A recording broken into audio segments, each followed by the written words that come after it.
Hey guys, welcome back to another sports stuff video. Today, we're going to be talking about coordinators. So I want to talk about this video because I think we've seen a very big insurgence of, well, it's good coordinators, right? Both. So today's be offensive coordinators, right? In a couple of days, I'll make another video about defensive coordinators. But I want to talk about offensive coordinators and why I think it's important where you choose, you take your job, I guess is the way to put it. Um, Obviously, everyone who is a coach in the NFL, whether it's position coach, coordinator, head coach, your main goal is to eventually lead your own team, right? You want to be a head coach, especially if you're 25 to 35. You aspire to be a head coach. A lot of guys are former coaches that have now like, I want to stay a coordinator. I'm okay staying a coordinator, right? And there's a lot of guys like that in the NFL. For example, Spagnuolo in Kansas City does not get interviewed, and he has told people he doesn't want to get interviewed. He wants to stay in Kansas City. He's been a head coach before, wants to stay a coordinator because he's good at it. Why leave, right? I want to talk about guys that there's a reason you don't see their names, right? I think being an offensive coordinator is very difficult in today's NFL because there's a lot of offensive head coaches, right? There are defensive head coaches as well. There's defensive head coaches, and there are head coaches who were former offensive coordinators who don't call plays, right? And those are where these guys I'm going to talk about reside. They reside on teams that they are the play caller. And I feel bad because there's a whole other half of the league that these OCs are not going to get interviewed for head coach. So let me talk about the guys that you're going to hear getting interviewed at the end of the season. It's going to be the exact same names, right? We got Todd Monken from Baltimore, Bobby Slowick from Houston, Shane Waldron from Chicago, Ben Johnson from Detroit, Zach Robinson from Atlanta, Clint Kubiak from the Saints, Liam Cohn from the Buccaneers, Drew Petzing from the Cardinals, Ryan Grubb from the Seahawks. These are all offenses that are doing really well right now or have potential to be really well. This whole video revolves around Clint Kubiak when I was first making the idea for the video, but I've expanded it into more decisions. Having a number one offense and having a top five offense is how you win Super Bowls nowadays, right? Defense does matter, but if you have an offense that can put up 20 to 30 points a game, you're gonna win more games than not. And we see in New Orleans, Clint Kubiak, who is the offensive coordinator for the Saints this year, has completely changed this offense around, right? This is an offense that's put up 45 points a game this year. This is the offense that's clicking on all heels. Every gear is moving, everything's working. And the question is, how long is Clint Kubiak going to be in New Orleans? We've seen with Pete Carmichael, with Dennis Allen, he's not good, right? It's not a good play caller. It's not a good scheme. Dennis Allen wasn't a good coach. He fires Pete Carmichael, hires Clint Kubiak, and a whole new staff. Suddenly, their offense is unstoppable.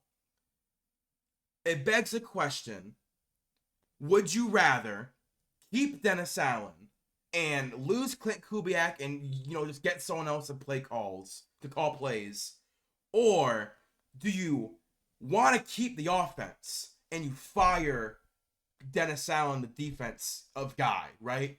Because the defense is good, but what do you value more in today's NFL? Is it offense or defense?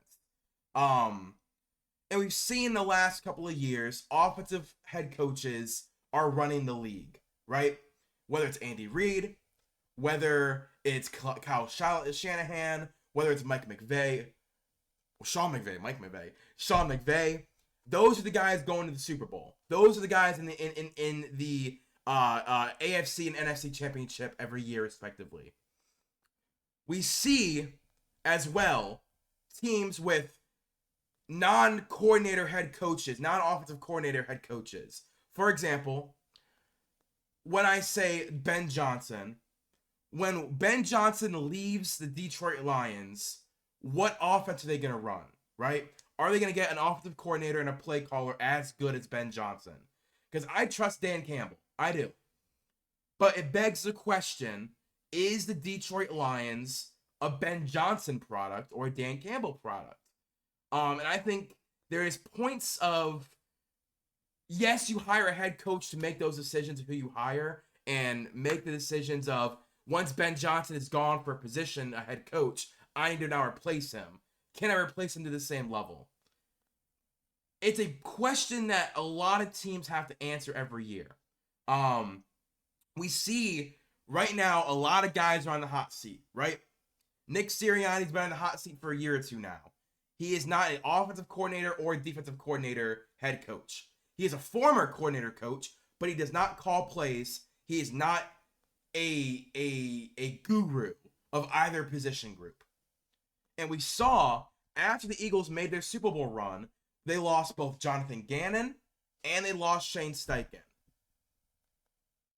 In that offseason, he had to replace both coordinators. The team that just went to the Super Bowl lost both play callers on both sides of the ball, but still had a head coach. And then we saw last year, they took a major decline. And they fired both coordinators again. And this year, they have 2 new coordinators. That's where you run the risk of. When you are a team and you hire a head coach who won't be a coordinator, who won't call plays. So guys you'll be seeing interview somewhere and have to get replaced by their teams. Like I said, Todd Monken, Bobby Slowick, Shane Waldron, Ben Johnson, Zach Robinson, Clint Kubiak, Liam Cohn, Drew Petzing, and Ryan Grubb. All those teams, the head coach either calls defense or they don't call anything. They're just a vibes head coach. A culture head coach, I'll say. Guys you won't see interviewed are guys that are underneath offensive play calling head coaches. Mike Kafka with the Giants, Adam Stenovich with Green Bay, Wes Phillips with Minnesota, Brian Schottenheimer with Dallas, Joe Lombardi with Denver, Jim Bob Cooter in Indianapolis, Ken Dorsey in Cleveland, Frank Smith in Miami. Those are guys that you're not going to get see interviewed for head coaching jobs anytime soon.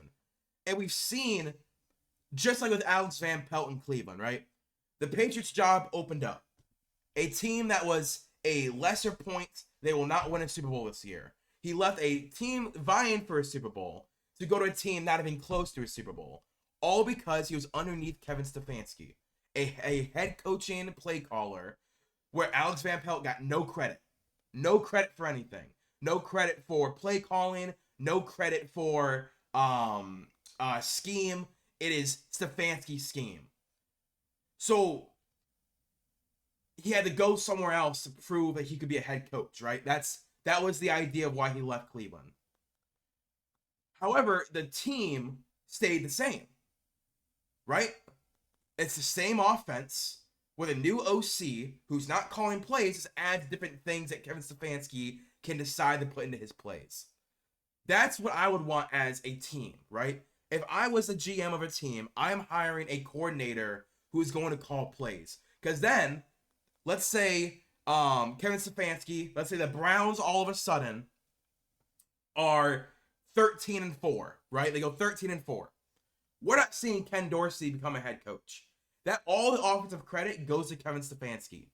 They say, Kevin, here's your third Coach of the Year award. Congratulations. And they get to keep their OC. And even if the OC leaves to go get an opportunity somewhere else to call plays, you replace the OC, Stefanski stays the same. I think that is the better way to build a team, especially as a young franchise trying to rebuild to be a Super Bowl contender, right? So it begs the question, why do teams hire head coaches who aren't going to call plays on either side of the ball to the point where you're not going to see that head coach succeed much into their tenure, because they're going to constantly be getting poached of talent on both sides of the ball and have to rehire those positions over and over and over again, constant turnover. It's interesting that we're going to start seeing it, right? Especially with how offense is going to be the moneymaker for the next 5-10 years. I think we're going to see a steep decline in vibe head coaches and an incline in coordinator head coaches, right? I think there's a very high chance if Baltimore has a bad year this year, John Harbaugh gets let go. I think there's a high chance. And guess who would replace him? An offensive play caller. I already know it. I already know an offensive play caller who can unlock Lamar to win a Super Bowl. I already know. And then they have their guaranteed OC, basically, right? An OC head coach. They're going to have their offensive coordinator head coach, Lamar's whisperer, permanently there. And then they can hire a defensive coordinator every 2 years, get a new one. That's the way I would build a team. That's the way I think everyone in this comment section would build a team. Like with Josh Allen in Buffalo, we see with Sean McDermott is a defensive head coach who calls plays, right? He calls plays for defense. We've seen a constant turnover of Buffalo Bills OC, right? Whether it was Ken Dorsey, now it's Joe Brady again, who already failed in New York, right? It's interesting to see with these teams who don't have a offensive coordinator head coach with their young quarterback. In Houston, once Bobby Slowick takes a job somewhere, what is CJ Stroud going to look like? How successful is CJ Stroud going to be when his head coach is a defensive head coach who calls plays for defense? I don't even know who Houston Texans defensive coordinator is. And all I do is do this kind of stuff, right? I have no idea who their DC is. No idea. But I know I know DeMeco Ryans is their head coach. Who's their DC, though? I only know their OC because that's who calls plays for them. It's going to be very interesting. We're going to see in the next couple of years. I really do think the death of non-play calling head coaches. And I think this offseason, you're going to see the decline of that. I think there's a chance Nick Sirianni gets fired. I think there's a chance that John Harbaugh gets fired. Jim Harbaugh, whatever. Whatever one is in, I'm pretty sure John is in Baltimore. Mike Tomlin, I think there's a slight chance Mike Tomlin, I think he's still calling plays on defense, though. I think he is still calling plays. Take that back. I think he is still calling plays. Because I don't know their DC. So I think Mike Tomlin is calling plays in Pittsburgh. But like, we've seen Dan Campbell. I think he's good. We've seen Dan Campbell call plays. I think there's a high chance that they hire an OC, but Dan Campbell takes over calling plays. I think it'll be very interesting to see the non-play calling head coaches. I think you'll see a major decline. And I think this offseason is going to be the proof that we see that non-play calling head coaches are going to be gone. Just straight up are going to be gone. And whether it's offense or defense, those coordinators who want to call plays and be a head coach, we're going to see a major rise. And we're going to see a major decrease of the other. It's something that I'm going to be interested in seeing. I think there's a very high chance of it. This video wasn't really well planned. I wrote down the coordinators. But I think that's the point I want to make across, right? Is I'm going to be very interested to see the decline in non-calling plays head coaches and the incline of play calling head coaches. Because I think there is going to be a change because why am I going to hire a head coach who's constantly having turnover on both sides of the ball, who creates issues, creates losses because guys aren't getting used to their to the play caller permanently for at least a couple more years. Because head coaches get fired. But not having your coach call the plays, that side of the ball now loses its coordinator every 2 or 3 years. So I think it's going to be very interesting to see. I want everyone to keep their eyes open. And again, I listed off offensive coordinators. You're going to see a lot of these names not named. Again, I don't think you're going to see these guys interviewed. Mike Kafka has Brian Daboll as an OC play caller head coach. Adam Stenavich has Matt LaFleur as a play-calling head coach on offense. Wes Phillips has Kevin O'Connell, offensive head coach play caller. Brian Schottenheimer, Mike McCarthy, offensive head coach play caller. Joe Lombardi in Denver, Sean Payton, OC play caller. Jim Bob Cooter, Shane Steichen calls the plays as head coach. Ken Dorsey, Kevin Stefanski calls the plays. Frank Smith, Mike McDaniel calls the plays. Those guys aren't getting the credit, and they're not going to get the credit until they leave to go somewhere where they can call the plays. But it's going to be interesting. I'm very intrigued to see this head coaching cycle.